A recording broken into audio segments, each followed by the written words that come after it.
So Joe Biggs is coming to Portland, Oregon on the 17th of this month to sponsor a Riot vacation. What I mean by a Riot vacation is he's following in the footsteps of Joey Gibson. Joey Gibson is fond of having these right-wing freedom rallies, free speech events, where he invites a bunch of folks out from all over the country to fight leftists. I'll be cutting away to a slow motion video of Joey Gibson's riot bus. This is his lovely people that he brought here to express their First Amendment in the form of, throwing feet and fist and flagpole and all manner of other lovely weapons at leftists. But yeah, let's get into this. So, yeah, let's talk about Bo Biggs's riot vacation. And I'll, to mix it up a little bit, I'll do some kayaking while I'm talking about what's going to go on here on the 17th of this month. And for the sake of context, I'll just leave this little video right here. This is a minute and 40-some seconds of pure bedlam that was brought by Joey Gibson. These are the exact same rioters that Joey will be, loading in the buses throughout this video where I talk about, Bo Biggs's riot vacation that he's bringing folks from all over the countries to participate in. Now, mind you, most of these people boast on their websites, the 3%ers, the Oath Keepers, all these patriot people, in quotes. I don't know what's patriotic about being a good flag-waving loyalist bootlicker, but whatever. They claim that they're a bunch of active and former cops and military. Policing is a cult. It's a brotherhood. I call them the bastards in blue. You can call them whatever you like. But these people will take care of their own. So I predict if there is riots like this one, a lot of these cops are going to get away with all manner of heinous crimes. Now, one thing about this riot, there was at least 11 high-resolution video cameras owned by government buildings filming all of it, and the police made no arrests for riots. Why?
Hey there, interweb. This is going to be some anarchist ranting about this Joe Biggs protest that's coming up in Portland, Oregon on the 17th. We'll be doing a little kayaking. Hey there, people of the internet, interweb, whatever, worldwide pissing contest known as social media. Decided to do a little kayaking video for you guys because, well, that's something you don't see every day on YouTube. Maybe if a sheriff's boat pulls up and messes with somebody nearby, I can actually do a river cop watch for you guys. But I really doubt that's gonna go down because I'm in kind of a small place in Washington right now. You know, I would tell people exactly where I am, but that's private, top secret information. So apparently this used to be a dock or a pier or something. Thought I saw a turtle over there. I wanted to give a look at him, but ended up being a stump. Let's see if I can't cruise under this dead tree out in front of us. That is the lovely Mount Hood in front of us. I'm gonna try to scoot under this part here, see if there's room for my carcass and this little kayak to cruise under there. But yeah, what I want to talk about in this video, I don't know. I'm kind of ambivalent. I can't decide if I'm looking really forward or not looking forward to the big protest that Bo Biggs has got kicking off in Portland.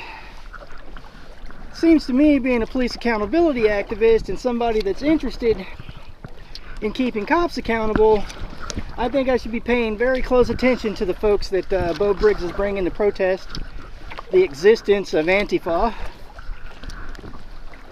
Two biggest groups that he's boasting that he's going to have people come by from to visit Portland for a little brawl, fight, and riot with Antifa vacation in the beautiful city of Portland, Oregon, is the group called Oath Keepers and another group called the 3 Percenters. And these guys all boast in all their social media and in all their Facebook groups and all their websites and whatnot that they're comprised mostly of former and active police and military. So my thoughts are this: the majority of police vote right. You have this mayor's office and district attorney that has been allowing pretty much carte blanche for anybody to fight and brawl and riot all they want in Portland, Oregon, as long as they're in these protests where Antifa and various people on the right fight each other, and no one gets prosecuted for riot. You want to have some fun out there and you're wanting to Google something, Google Oregon Revised Statute, that's ORS in big capital letters, and riot. And it basically says that if 5 or more people are engaged in a tumultuous or violent act likely to cause a public alarm, that is a crime of riot, which is a large-ass felony and a maximum penalty of, I believe, 5 years in prison. Now, there's been dozens of riots over the last 2 years that the police have just allowed to happen and didn't prosecute anybody on either side. The anti-fascist, the regular liberal, the regular conservative, the right wing, left wing, and chicken wing has been allowed to just do pretty much any damn thing they want as long as it's during one of these big protests. Now, my biggest concern is Bo Biggs is claiming that he has thousands of people that are going to come into Portland that are from these right-wing groups that basically fillet authority. They're the wave the good loyalist Blue Lives Matter flag, that desecration of the American flag with that obnoxious blue line on it. And my thoughts are this. I'm trying not to run into this. I actually almost hit myself in the mouth with my paddle. But my thoughts are this.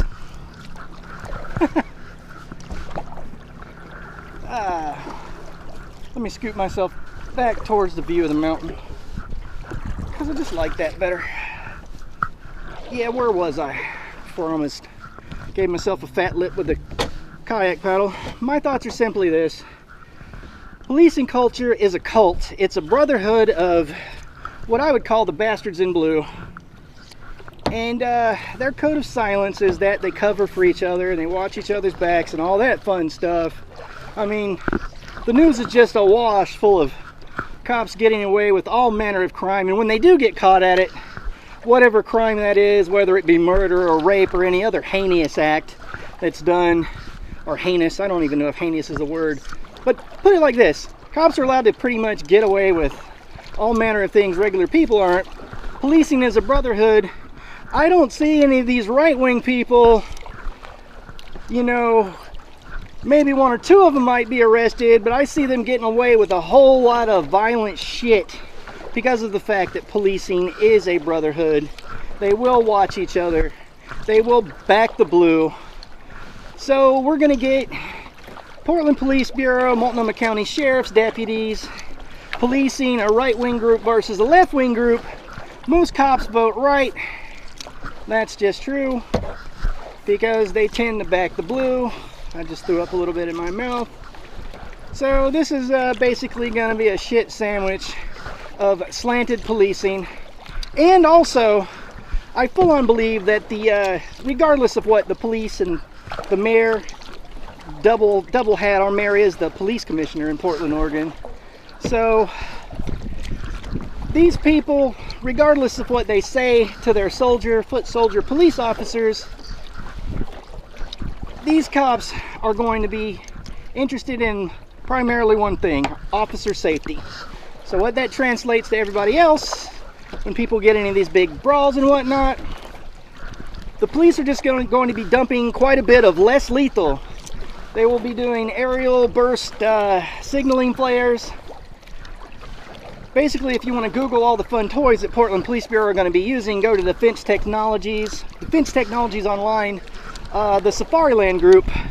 Every piece of less lethal ordnance that they use, that they advertise in that website there, that I'll link underneath here, the police will be using. So they'll be using the signaling flares that are supposed to blow up 20 feet above people's heads.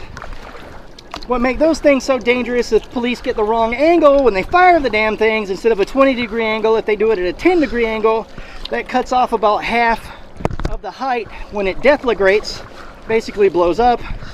And last year, a protester had the tip of one of those less lethal, quote-unquote, distraction devices go into his helmet and cause a traumatic brain injury.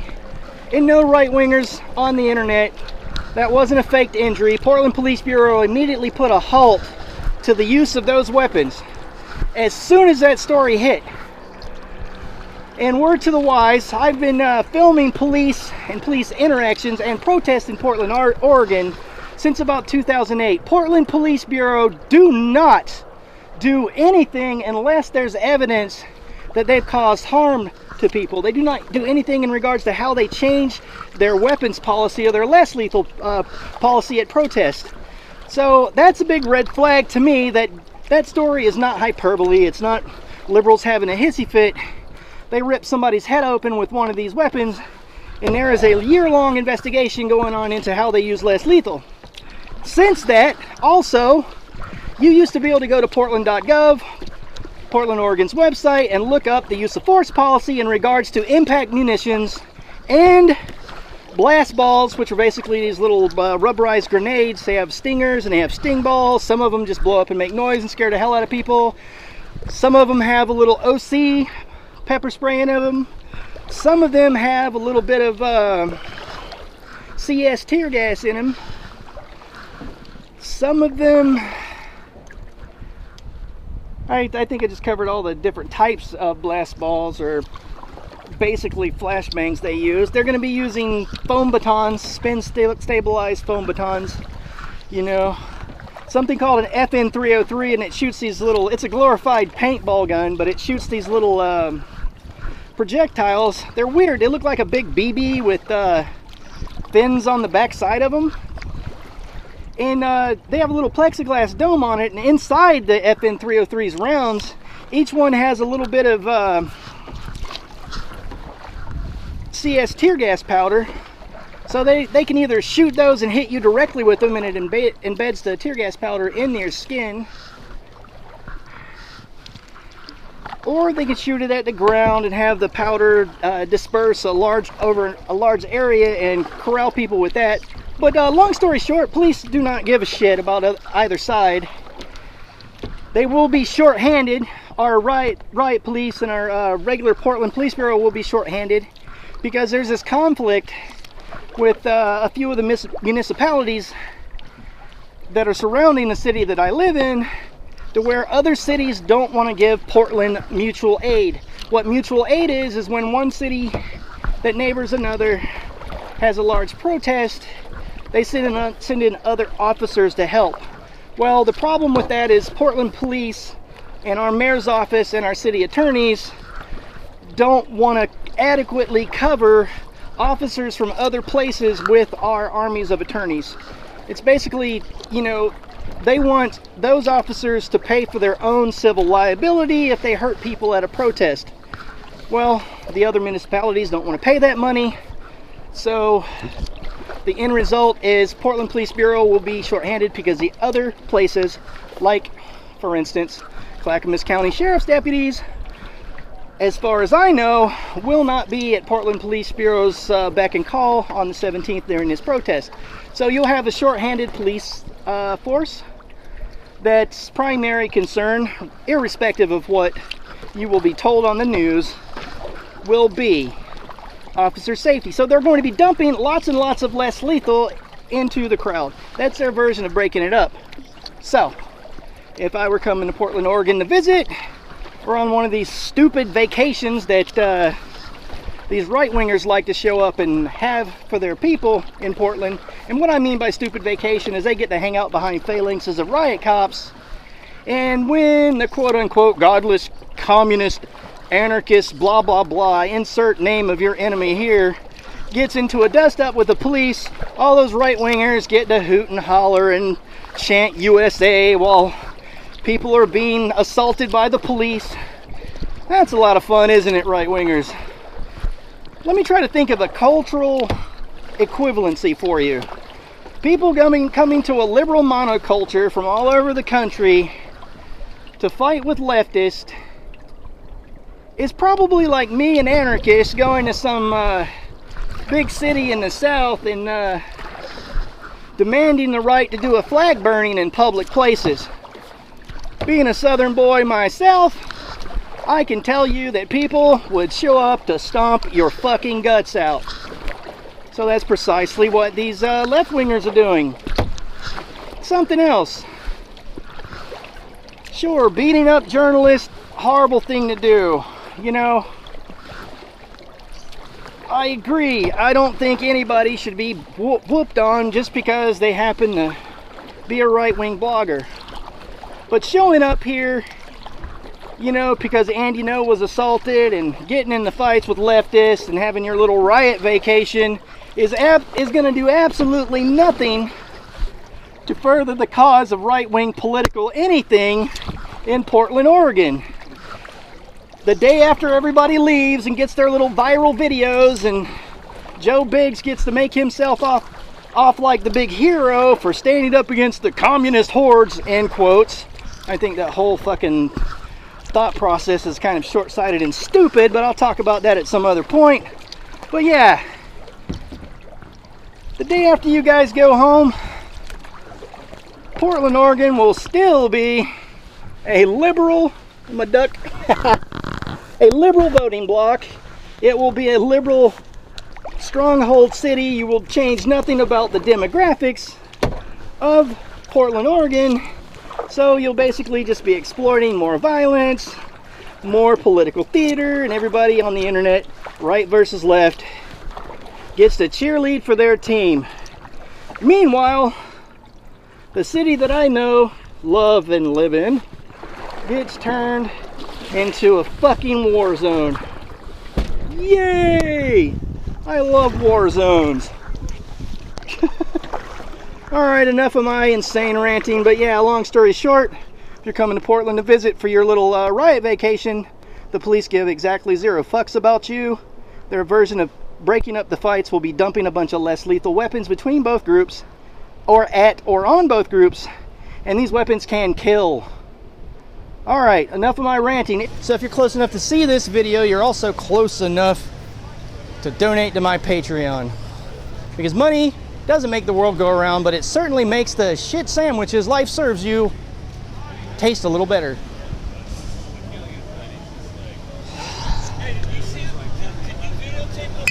So yeah, Mike Bluehair signing off for Film Police Portland. Thank you for watching and listening to my psychotic rant.